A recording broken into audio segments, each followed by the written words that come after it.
Tervetuloa kuuntelemaan. Tämä on Sote-alalla podcast, eli podi, jossa keskustellaan sote-alasta ja sen ilmiöistä ihmisistä. Tänään meillä onkin ihan supermielenkiintoinen vieras, vai mitä Anniina? Kyllä, tosi mahtavaa. Kiva lähteä liikkeelle taas pienen tauon jälkeen. No niinpä. Me ollaan saatu vieraaksi Heini Harve-Rytsälä, joka on kirjoittanut kirjan ja toimii ensihoidon lääkärinä. Heini on oikeastaan helikopterilääkäri. Joo. Yleensä me aloitellaan tämmöisellä peruspatteristolla liikkeelle, niin jos me lähdettäisiin taas suorittamaan. Eli kerro vähän itsestäsi. No, mä oon mitä mä nyt sanoisin, keski-ikäinen perheenäiti ja lääkäri, joka kuitenkin tekee ehkä vähän epätyypillisessä ympäristössä töitä.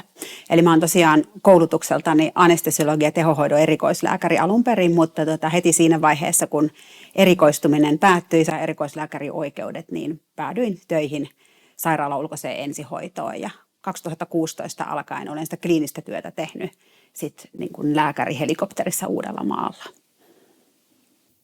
Kuulostaa ihan tosi mielenkiintoiselta. Tervetuloa Heini ja mukavaa saada sut vieraaksi meidän podcastiin. Jos sä saisit sanoa 3 sanaa, joilla kuvailisit itseäsi, niin mitkä ne olisi? Utelias, malttamaton, lapsi. Tunnistan itsessänikin mahtavaa, että meitä on muita. Kyllä. No 3 asiaa, mitkä on sinulle tärkeitä. Vaikea tiivistää 3, pitää miettiä ne 3 kaikkein tärkeintä, mutta semmoinen tasa-arvoisuus, ja nyt nimenomaan korostan sitä tasa-arvoisuutta, että jokainen saa tarpeen mukaan, ei siis täyttä tasapuolisuutta, että kaikki saa saman verran, vaan että kaikki saa sen mitä tarvitsee, oikeudenmukaisuus ja kestävä kehitys. Noin tärkeitä arvoja ja asioita myös ajatellen sitä sun työtä. Kyllä, varmasti lääkärin ammatissa niin toi on niin todella tärkeä arvo sieltä. Kyllä. No kerro joku semmoinen erityinen taito, mikä sulla on, joka ei liity sun työhön. Jaa. No se nyt en mä tiedä kuinka erityinen taito se on, mutta mä osaan ratsastaa ja se ei liity mun työhöni millään tavalla. No se ei ole itsestään selvää, että kaikki siihen pystyy, mutta se on varmaan myös yksi hyvä tapa rentoutua ja irtautua ehkä siitä työstä. No itse asiassa täytyy sanoa, että työ on vienyt multa ilon ratsastamisesta. Mä en enää ratsasta, vaikka osaan ratsastaa.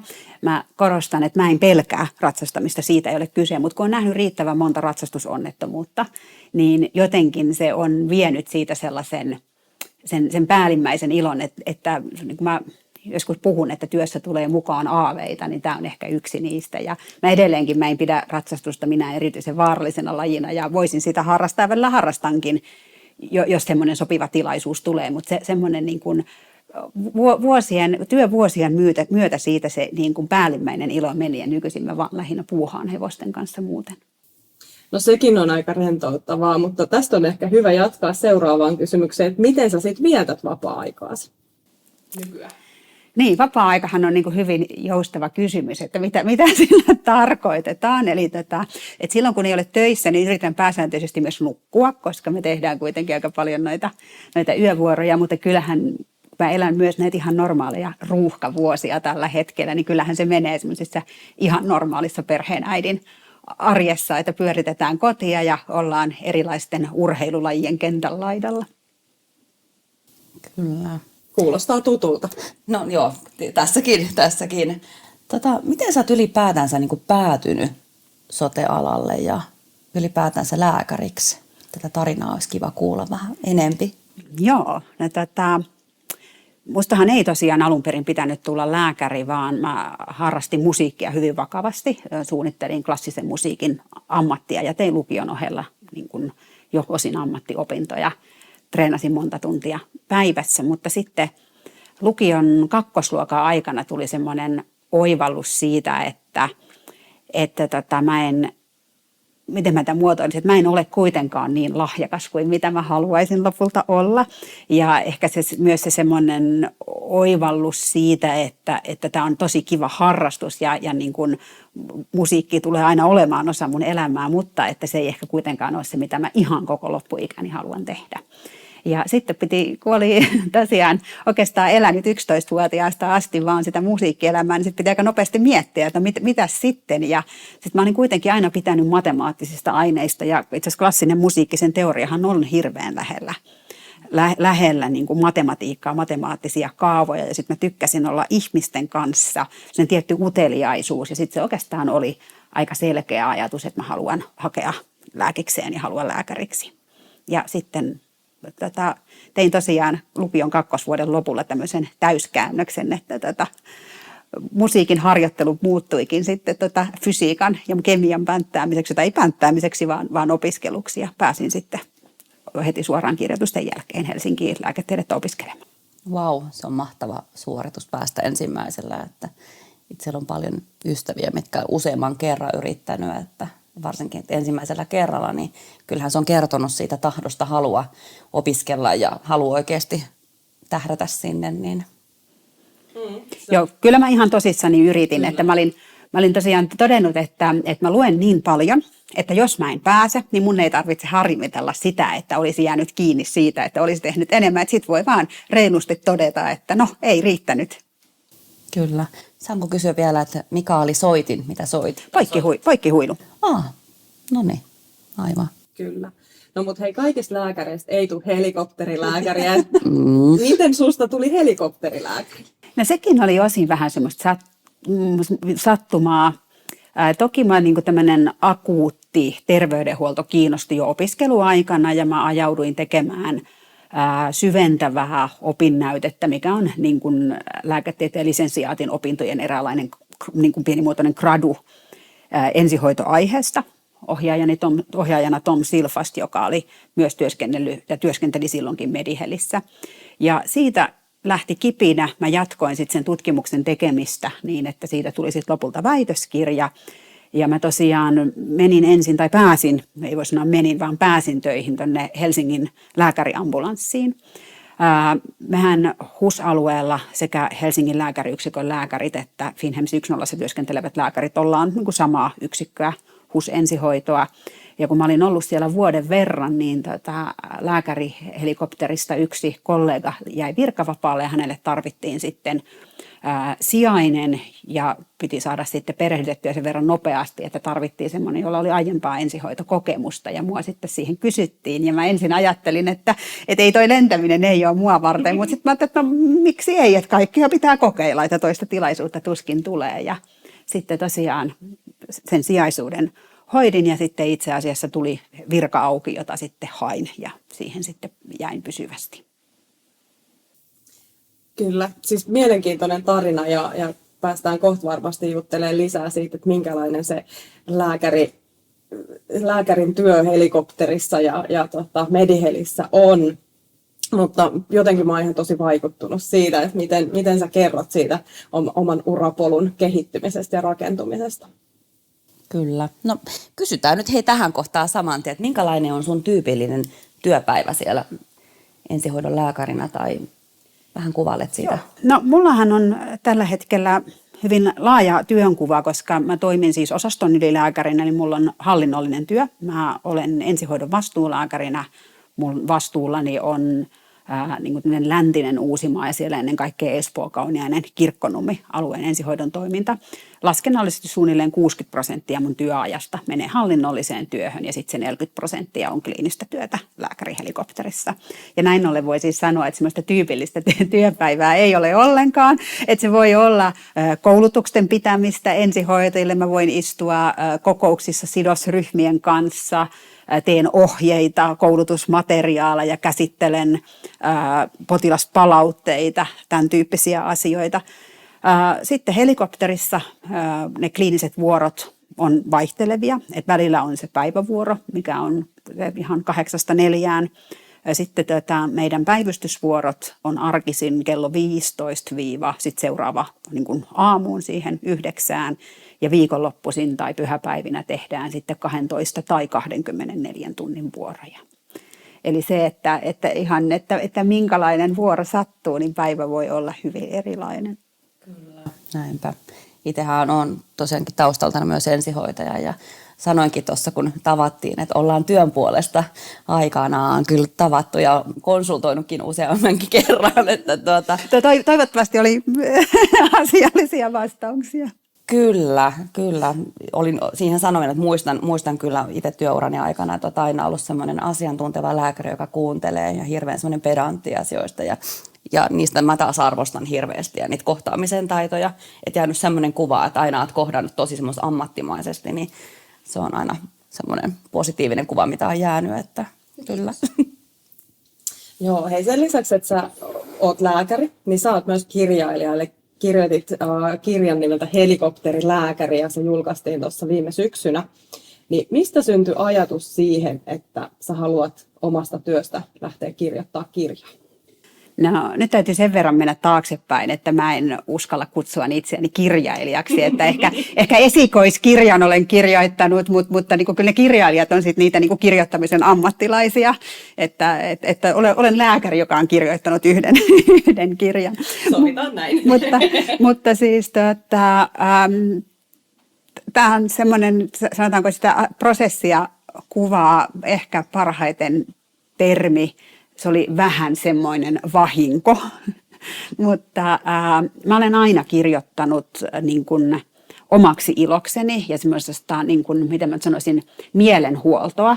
Eli ei varsinaista päiväkirjaa, mutta että kun tarvii prosessoida, käsitellä joku asia, oppia jokin asia, niin mä oon tehnyt sen aina kirjoittamalla. Mä muistan, että lääketieteen opinnoissa, kun oli joku oikein haastava asia, piti ymmärtää ja hahmottaa, niin mä kirjoitin siitä esseen, jota mä en ikinä välttämättä edes lukenut koskaan, että se meni sitten sen jälkeen paperinkeräykseen, mutta että se kirjoittamisprosessi teki sen, että mä oivalsin sen. Ja sama juttu tässä työssä kumminkin kohtaa välillä hyvinkin hankalia asioita, ihmiskohtaloita, mutta myös sellaisia niin kuin ilmiöitä, joiden prosessointi vie aikaa ja mä oon tehnyt sitä kirjoittamalla. Ja alun perin se oli tosiaan ihan vain itseäni varten. Jossain vaiheessa mä rupesin kirjoittamaan niitä tarinoita semmoiseen muotoon, että lapset saa sitten joskus lukea, että mitä äiti on näistä asioista ajatellut, että ehkä ymmärtää sitten paremmin, että minkälaista se mun työ on ja miksi minä välillä olen työvuoron jälkeen sellainen kuin olen. No sitten muutama tuttu ihminen sai tietää, että mulla on tämmöisiä tekstejä ja he alkoi sitten painostaa, että ne pitäisi julkaista yksi tuttu tietokirjailija erityisen paljon ja sitten mä jossain vaiheessa hermostuin siihen painostamiseen ja taivuin sitten siihen, että hyvä on, että lähetetään ne kustantajalle ja kustantaja sitten kiinnostui asiasta ja sitten totesin pitkän mietinnän jälkeen, toki mietin vielä siinä vaiheessa, koska kirjoitan asioista tavalla, jolla ei ole ehkä ollut tapana puhua samalla niin kuin näistä asioista, että voiko sitä julkaista, mutta sitten useampi kollega siihen kannusti ja sitten ne tuli sellaisena ulos kuin tuli. Joo, siis tämä on niin kuin tosi hyvä, mihin sä tartuit. Jotenkin varsinkin ammattina ensihoidossa, on se sitten lääkäri tai suorittava ensihoitaja tai palomies tai kuka siellä onkaan, niin ne tilanteet on kyllä tosi poikkeavia. Ja välillä tuntuu, että moni ehkä maalikko, mikä ei ole työskennellyt niissä niin kuin työolosuhteissa, missä niin kuin tämä ammattikunta työskentelee, niin sieltä tulee tosi paljon sitä työkuormaa ja semmoista niin kuin henkistä kuormaa, mihin mun mielestä ehkä nyt näin lähivuosina on alettu niin kuin enemmän ja enemmän, niin kuin entistä enemmän kiinnittää huomiota. Että jotenkin tosi tärkeä asia. Joo, ja mun täytyy sanoa, että vaikka mä en ole tämän tyyppisessä työssä ollut itse koskaan, mutta tälläkin hetkellä ikään kuin sosiaalialalla, kun työskentelee ja omassakin työssä on usein kohdannut erilaisia ihmiskohtaloita ja niin kuin haastavia tilanteita, haastavia kohtaamisia, niin mä luin kirjan heti ja silloin kun se tai niin kuin ilmestyi ja koen, että on saanut myös siihen omaan työhön aika paljon sitä ajatusta just siihen, että miten sitä työn kuormitusta voi käsitellä ja hallita ja ehkä niin kuin itse nyt esihenkilötyössäkin, niin toivottavasti on pystynyt jakamaan sitä ajatusta myös sitten omille tiimiläisille. Joten kiitos siitä, että kirjoitit. Joo, mä tuossa niin kirjassa ehkä se oli siinä 2 pääsanomaa, mitkä mä halusin välittää. Toinen oli se, että mä halusin kertoa niin kuin ihan kaikille lukijoille, myös muille kuin terveydenhuoltoalalla työskenteleville siitä, että miten mahtavan hieno meidän terveydenhuoltojärjestelmä oikeasti on. Eihän se ole täydellinen, se on ihan varma ja sattuu virheitä, niin kuin sattuu ihan kaikilla aloilla, mutta oikeasti se ei ole vain yksittäisiä asioita, yksittäisiä ihmisiä, yksittäisiä taitoja, vaan todella monimutkainen, hienosti mietitty järjestelmä, jossa jokainen osainen täydentää toistaan. Ja sitten se toinen asia oli nimenomaan se, että mä itse ajattelen sillä tavalla, että työ voi olla kuormittavaa, mutta siitä voi silti nauttia, kunhan on ne palautumisen keinot. Mutta on ihan ok sanoa, että välillä asiat tuntuu pahalta, asiat tulee uniin. Eikä se silti tarkoita, että olisi epäammatillinen tai heikko tai alalle sopimaton. Että kyllä tunteita saa tuntea, kunhan ne eivät ala hallita liikaa. Tämä on ihan totta. Ja siellä on ehkä työkulttuuri jäänyt. Itse muistan, mä oon vuonna 2005 ensimmäistä kertaa paloasemalla mennyt töihin sairaankuljettajana. Mä muistan, miten oli kun kova keikka oli takana tai muuta, niin se oli vähän semmoista palokuntakulttuurikin vähän, että no niin, ja sitten pullaa pöytää tai suurin piirtein, että ei niistä hirveästi puhuttu. Ja jotenkin se, että nyt ylipäätänsä ammateissa, mikä tahansa ammatti on kyseessä, niin enemmän puhutaan siitä niin kuin työssä jaksamisesta ja niistä kuormitustekijöistä, että on se oikeastaan mikä tahansa ala. Se on nyt tosi paljon ollut nyt tällä hetkellä mediassa ja muuallakin. Se on ihan totta ja hyvä, että puhutaan. Musta se on tosi tärkeää. Kuitenkin tiedetään myös, että työelämä uuvuttaa ja kuormittaa aiempaa enemmän. Ja toisaalta me tehdään vielä, niin jos mietitään vaikka viime vuosi 1000 puolelle ja vaikka 1900-luvun alkuun ja tällaiseen, niin siis työelämähän on muuttunut ihan valtavasti. Me tehdään niin kuin eri lailla tietotyötä ja eri lailla ehkä kohdataan just ihmisiä ja asioita ja muuta, niin kyllähän se on eri lailla kuormittavaa myöskin ja se palautuminen ja kaikki sen tyyppinen niin täytyy osata huomioida myös eri tavalla kuin mitä ehkä aiemmin, vaikka jossain teollisessa työssä on tarvinnut. Kyllä. Ja ylipäänsä olen niin kuin miettinyt sitä, että urheilijoille opetetaan ja nimenomaan tämmöisestä niin kuin fyysisestä kuormituksesta palautumista opetetaan. Mutta miksi me oletetaan, että ihmiset automaattisesti osaa toipua niin kuin henkisestä kuormituksesta, että se vaan niin kuin tapahtuisi automaattisesti, että se olisi jokin asia, mihin totutaan ja opitaan automaattisesti, tai että sen oppii aina kantapään kautta. No oppiihan se, mutta eihän me nyt maailmassa ylipäätänsä kauheasti taitoja haluta ihmisille opettaa vain kantapään kautta, että mä oon verrannut usein tätä niin kuin henkisen palautumisen, stressinhallinnan systemaattista opettamista uimaan opettamiseen. Että kyllä varmaan uimaankin suurin osa oppii vaan sillä, että laitetaan veteen ja pärskimään. Ja kyllä se uimataito siltä tulee, mutta ei se tule kovin nopeasti eikä se tule turvallisesti. Ja on riski, että siinä uimaan opettelun yhteydessä hukutaan. Niin vähän sama ajatus, että jos vaan laitetaan, oli se työ mikä tahansa, mutta vaikka terveydenhuollossa, ainakin silloin kun minä valmistuin lääkäriksi, niin se malli oli, että sinne päivystykseen vaan ja kyllä siellä oppii, että sieltä sitä rutiinia ja kovuutta haetaan. No niinhän se varmaan kehittyykin, mutta että jos olisi annettu niitä työkaluja samalla tavalla kuin uimakoulussa lapsille opetetaan, että näin potkitaan ja näin liuutaan ja näin sinä yhdistät ne asiat, niin uskoisin, että olisin oppinut paljon nopeammin. Ja sitten myös väittäisin, että alalla tulee sitten niitä hukkumisia, eli se, että kaikki ei opi kantapään kautta ja jättäytyy alalta sitten pois, vaikka heistä olisi voinut tulla aivan loistavia terveydenhuollon työntekijöitä, kun vaan olisi opetettu systemaattisesti niitä asioita. Ihan samalla tavalla kuin tuolla systeemillä osa lapsista päättää, että minä en koskaan opettele uimaan, koska se on niin kamalaa, mutta että jos heillä olisi ollut asiallinen uimaopetus, he olisivat oppineet uimaan.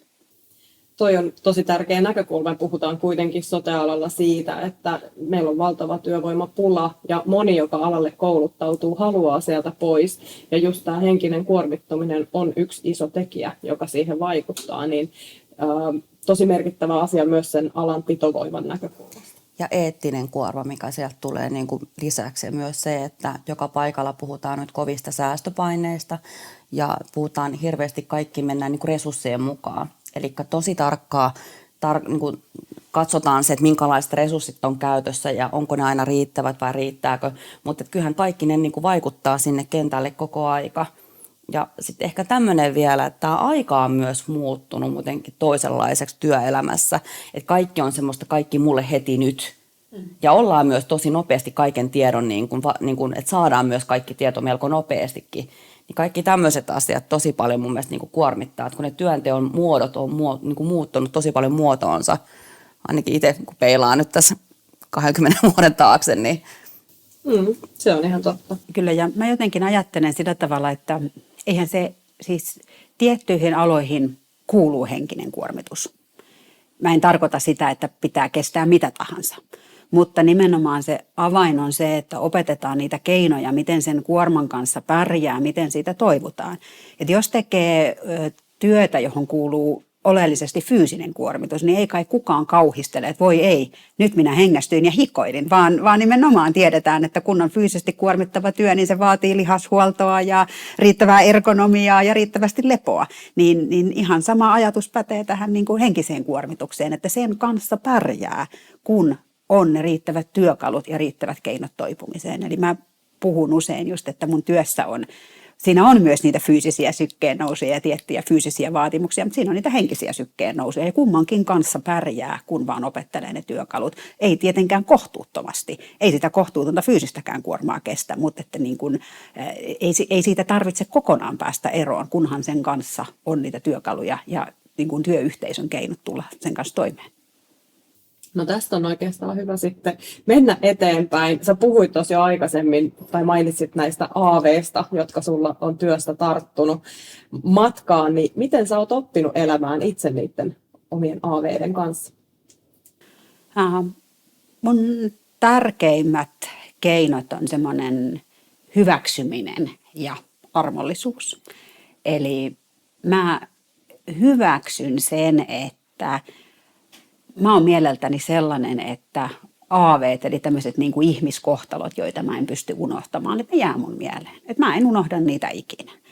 Mutta ei ne haittaa mun elämääni, että ihan samalla tavallahan niin kuin siviilielämästäkin jää asioita, sellaisia asioita niin hyvässä kuin pahassa, joita ei ikinä koskaan unohda. Mutta että niin kauan kuin ajattelee, että en mä saa muistaa tällaista ja ei tämä saa tuntua musta surulliselta ja näin, niin silloinhan se vaivaa entistä enemmän, vaan mä hyväksyn, että on tiettyjä paikkoja uudella maalla, josta mä en ikinä pysty kulkemaan ohi ilman, että mä näen sen tilanteen, missä mä olen siellä ollut. Mutta ei se ole mulle mikään ongelma. Mä pystyn silti menemään sinne, ei ne ole mörköjä. Ja sitten se semmoinen armollisuus sille, että ei siis ammattilainen saa olla inhimillinen. Inhimillisyys ei poissulje ammatillisuutta eikä toisinpäin. Kyllä. Miten sä oot ilmeisesti myös kouluttautunut tähän stressinhallintaan, niin haluaisitko siitä vähän kertoa, että miten sä oot kouluttautunut siihen ja minkälaista niin kuin sieltä kokemuksia sä ammennat omaa myös työskentelyä? Joo, eli pandemian aikaan mulla oli vielä siinä, mä olin palannut vanhempainvapaalta. Siinä aikana oli alkanut pandemia ja paitsi, että sitten jokainen, joka on ollut pidempään töistä pois ja palaa takaisin, niin tietää, että hetki kestää, että pääsee takaisin siihen rutiiniin ja on se hetkellinen epävarmuus siitä, että osaanko enää ja muistanko enää.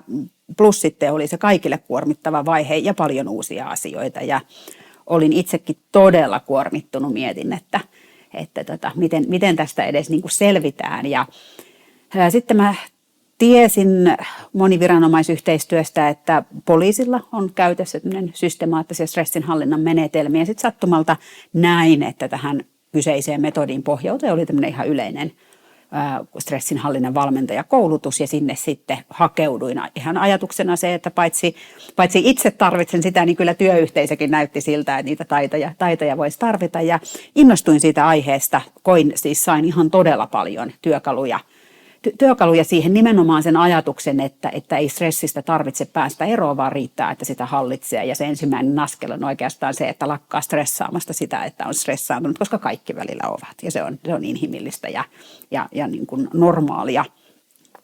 Ja sitten tämän kyseisen metodin kanssa olen nyt tehnyt töitä sillä tavalla, että on pyritty sieltä poliisin metodeista tuomaan sitä vielä laajemmin sellaiseen muotoon, että se olisi helposti sovellettavissa ja koulutettavissa ihan oikeastaan millä tahansa tämmöisellä viranomaisalalla, mukaan lukien siis terveydenhuolto, eli niin kuin alalla, jossa pitää tehdä suhteellisen nopeita päätöksiä. En nyt tarkoita semmoisia niin kuin sekuntipäätöksiä, mutta semmoisia niin kuin siinä hetkessä tehtäviä päätöksiä, mitkä vaikuttaa ihmisten terveyteen, turvallisuuteen ja hyvinvointiin. Ja ei tosiaan pelkästään tämmöisiä lääkärihelikopteripäätöksiä, vaan ihan siis niin kuin mitä meidän arkisessa terveydenhuollossa kaiken aikaa tehdään. Jos sä saisit antaa jotain vinkkejä semmoiselle henkilölle, joka kokee, että on kuormittunut työstä ja just näistä ehkä tämmöistä henkistä kuormittuneisuutta liittyen vaikka siihen asiakaskohtaamisiin tai siihen, että on ollut tämmöisiä haastavia tilanteita, niin mitkä olisi sun mielestä sellaisia tärkeitä vinkkejä, mitä voisi vaikka ihan siellä omassa arjessa kokeilla? No se, että huolehtii palautumisesta. Ja nyt mä en tarkoita palautumisella sitä, että pitää olla 2 viikon loma ja vapaa päiviä. Siis totta kai niitäkin pitää olla, mutta se ei riitä, jos se niin kuin ei osaa purkaa sitä kuormitusta, ottaa pientä palautumista työpäivän aikana. Siihen on erittäin hyviä niin kuin erilaisia hengityskeinoja, hengitystekniikoita, ja nyt nimenomaan on olemassa hyvin lyhyitä, pieniä tekniikoita, ei sellaisia, että pitää ottaa 5 minuuttia omaa aikaa, vaan mä pystyn esimerkiksi tietynlaisella niin kuin uloshengitystekniikalla purkamaan semmoista ylimääräistä jännittyneisyyttä ihan sen tehtävän aikanakin. Ja sitten myös tunnistaa niitä semmoisia hetkiä, että oppii tunnistamaan, että koska on itse ylivireä. Ja nyt mä tykkään puhua nimenomaan myös viritysasteesta, koska se ihminenhän kun on riittävän stressaantunut, on aika huono tunnistamaan sitä, että onko stressaantunut. Me mielletään, että stressi on vaan sitä niin kuin inhottavaa ahdistusta, mutta myös semmoisella niin kuin ylivirittineisyydellä me voidaan nostaa omaa fysiologista stressitasoamme niin, että meidän toiminta ei ole enää optimaalista ja me kuormitutaan. Eli se, että oppii tunnistamaan niitä hetkiä, koska minä ylivirittäydyn ja siis totta kai saa virittäytyä, saa innostua, mutta ettei niin kuin tee itselleen karhunpalvelusta virittämällä itseään liian korkealle, jolloin toisaalta se jaksaminen heikkenee, mutta tulee myös tehtyä ehkä harkitsemattomia päätöksiä, joutuu tekemään asioita uudelleen, kun sen oppii tunnistamaan ja niissä tilanteissa ihan vaan hieman rauhoittamaan itseään. Mä esimerkiksi sanon itselleni usein pääni sisällä, että hei, anna olla. Ja se ei tarkoita sitä, että mä annan kaiken olla, vaan että siinä hetkessä, että mä annan sen hetken olla ennen kuin mä lähden reagoimaan uuteen asiaan. Niin tällaisella pystyy sitä semmoista ylikierroksisuutta vähentämään aika yksinkertaisesti. Monet sitten sanoo, että no en mä ehdi ja mun pitää olla kauhean tehokas, mutta se on jännä huomata, että kun pystyy laskemaan niitä kierroksia, niin huomaa yhtäkkiä olevansa oikeasti paljon tehokkaampi. Kun saa aikaa, niin ei tarvitse tehdä asioita uudelleen monta kertaa. Joo, ja siis toi, mistä mä sanoin siitä yhteiskunnasta, että meillä on koko aika kiire ja kaikki on semmoista mulle heti nyt. Se on meidän työelämässä, se on meidän perheessä, me suoritetaan arkea, siellä on lasten harrastukset ja muuta. Ja sitten se koko ajan koko päivä menee, että sä käyt niillä kierroksilla, jos se stressitasot ja kortisolit ja kaikki menee siellä jyllää. No mitä sitten sieltä tulee? Ihminen ylikuormittuu, tulee uniongelmia ynnä muuta kaikkea, ei enää huolehdi itsestä riittävästi, kaikki ravitsemus, kaikki mikä sen ympärillä tulee, niin kaikki hänen menee sinne laariin juurikin ja sitten ollaan stressaantuneita ja uupuneita. Mä tuosta kiireestä mä tykkäänkin sanoa, että kiire ja aikapaine on 2 eri asiaa. Kiire on tunne ja aikapaine on se, kun pitää saada tehtyä tietyssä ajassa, rajallisessa ajassa asioita. Kun me lähdetään helikopteritehtävälle, niin meillä on aikapaine. Kun piippa soi, niin tietyssä ajassa mahdollisimman nopeasti pitää olla ilmassa, mutta kiire ei saa olla, vaan se nimenomaan tarkoittaa sitä, että tehdään asioita äärimmäisen harkitusti, rauhassa, kerralla oikein, ei mitään ylimääräistä. Eli se kaikki kiireen tuntu nimenomaan pitää saada pois.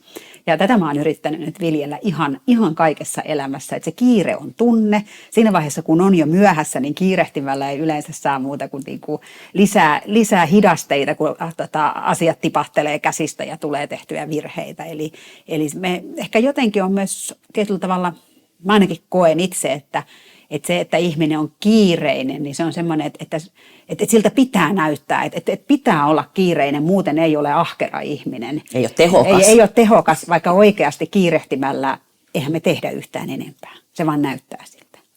Ja se on ollut mulle itselleni todella todella iso asia, että vaikka kuinka olisi paljon asioita tehtävänä, niin kiire on, mä sanon näin itseäni, kiire on tunne. Kiire on tunne nyt, niin kuin, että ei niin kuin suostu ottamaan sitä kiirettä mukaan siihen. Kyllä. Ja toi on mun mielestä semmoinen asia, joka mun mielestä tuolta pelastusalan puolelta olisi tosi tärkeätäkin ottaa. Ehkä niin kuin, me puhuttiin tästä työelämästä ja yhteiskunnasta muutenkin, mutta niin kuin, tosi paljon laajempaan käyttöön. Ajatus just siitä, että meillä ei ole kiire tehdä asioita, ne asiat tapahtuu jossain aikajärjestyksessä ja siinä on tosiaan se joku aikataulu ehkä tehdä niitä asioita, mutta se ei tarkoita, että pitää tehdä kiireesti ja kiireellä jotakin. Kiire ei yleensä yhtään nopeuta asiaa. Kyllä. Päinvastoin. Ja siis itse, kun mä oon esihenkilö tänä päivänä ja teen palvelupäällikön tehtäviä, niin mä huomaan, mitä kinkkisimpi tilanne mulla tulee vaikka jotain palautetta tai jotain muuta yhteistyötä, missä pitää niin kuin miettiä, niin mä oon oppinut ensihoidosta semmoisen menetelmän, että mä otan pari askelta ikään kuin taaksepäin. Mä vähän hetken aikaa katon, teen itselleni sen tilannearvion ja sitten mä niin kuin siihen alan reagoimaan. Ja siis se on hauskaa, että sieltä on niin kuin moni tällaisia keinoja, mitä on pystynyt just arkielämään ja sitten niin kuin erilaisiin niin kuin työskentelytaitoihin, ihan niin kuin on sitten työhön tai perheeseen tai muuta, että laskeekin niin kuin kierrokset alas ja miettiikin, että mikä tässä olikaan tämä fokus ja mikä tämä mun perustehtävä tässä olikaan ja sitten lähtee suorittamaan, että nämä on kyllä hyviä taitoja.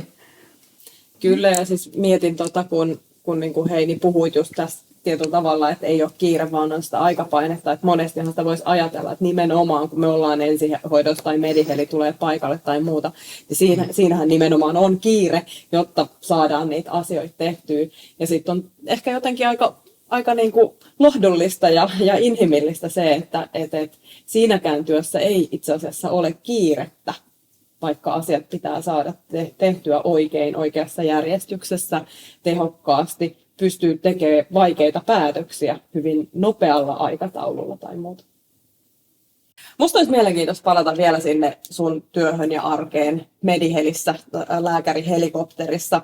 Me puhuttiin tuosta kiireestä ja siitä palautumisesta, ja sä sanoitkin, että sä pystyt niinku tehtävien välillä tosi pienillä jutuilla tukea sitä palautumista, mutta miten sä huolehdit siitä palautumisesta, jos ajatellaan niinku ehkä vielä isommin, koska mun käsityksen mukaan teillä voi olla tosi kiireisiä tai niinku tulla monta tehtävää putkeen, ja siinä ei välttämättä olekaan niitä taukoita, jos on ajateltu tauko, niin se yhtäkkiä keskeytyy. Niin miten sä varmistat sen, että kun Mediheli nousee ilmaan, niin sä oot täydessä työkyvyssä joka kerta?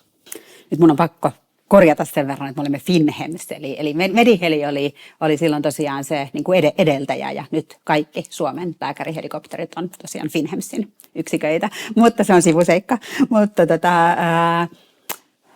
siinä ehkä tärkeää on se, että lepää ja huoltaa aina kun se on mahdollista.